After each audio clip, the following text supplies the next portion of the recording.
ಅವರ tapping case ಈ ವಿಚಾರವಾಗಿ ನೀವು ರಾಜ್ಯ ಉಪಾಧ್ಯಕ್ಷರಾಗಿದ್ದೀರಾ, ಏನು ಹೇಳ್ತೀರಾ ಸರ್? ಇಲ್ಲಿ ಅದ್ರ ಬಗ್ಗೆ ಏನು ಹೇಳೋದು? ಅದೊಂದು ಕೆಲವು ಮುಖಂಡರ ಜೊತೆ ಇದು ಷಡ್ಯಂತ್ರ ನಡೆದಿದೆ. ಷಡ್ಯಂತ್ರ ನಡೆದಿದೆ. ಮತ್ತೆ ಯಾರು ತಗೊಳ್ತಾ ಇಲ್ಲ, ಯಾರು ಕೊಡ್ತಾ ಇಲ್ರಿ? ಎಲ್ಲರೂ ತಗೊಳ್ತಾರೆ, ಎಲ್ಲರೂ ಕೊಡ್ತಾರೆ. ಯಾರೋ ಹಿಂಗೆ ಹೇಗೋ ನಡೆದು ಹೋಗ್ತಾ ಇದೆ. ನಾನು ಸಮರ್ಥನೆ ಮಾಡ್ತಾ ಇಲ್ಲ ಅದನ್ನು. ಅವ್ರು ತಗೊಂಡಿದ್ದನ್ನ ಅವ್ರು ಮತ್ತೊಬ್ರು ಯಾರೋ ಕೊಟ್ಟದ್ದನ್ನ. ಆದರೆ ಯಾವ ಇಲಾಖೆಯಲ್ಲಿ ಕೊಡ್ತಾ ಇಲ್ಲ, ಯಾರು ತಗೊಳ್ತಾ ಇದ್ದವ್ರು ಯಾರಿದ್ದಾರೆ?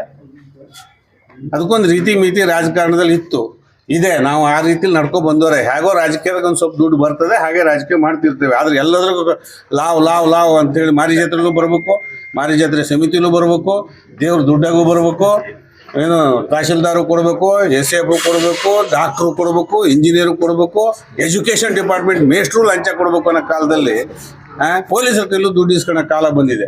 ಆ ಥರ ಎಲ್ಲ ಆದಾಗ ಇವೆಲ್ಲ ಎಂಥದ್ದು ಆಗ್ತದೆ. ಅವ್ರು ಯಾವುದೋ ಹೇಗೋ ಬರ್ತದೆ, ಹೇಗೋ ಹೋಗ್ತದೆ ರಾಜಕೀಯದಲ್ಲಿ. ಆದರೆ ಈ ಥರ ಅಲ್ಲ. ಮತ್ತೆ ಹೇಗೆ ಬಂತಂತ ಇವರಿಗೆಲ್ಲ ದೊಡ್ಡ ದೊಡ್ಡ ಲಕ್ಷಾಧಿಪತಿ ಕೋಟ್ಯಾಧಿಪತಿಗಳಾಗಿದ್ದಾರೆ. ಒಳ್ಳೆ ಡಾಕ್ಟರ್ ಇದ್ದ, ಅವನಿಗೆ ದುಡಿಮೆ ಇತ್ತು, ಕೆಲಸನೂ ಇತ್ತು, ಗೌರ್ಮೆಂಟ್ ಡಾಕ್ಟ್ರು ಆಗಿದ್ದ, ಪ್ರಾಕ್ಟೀಸ್ ಇದೆ. ಅಲ್ಲೇನೋ ಸಣ್ಣ ಪುಟ್ಟ ವ್ಯತ್ಯಾಸಗಳಾಗಿರುತ್ತೆ.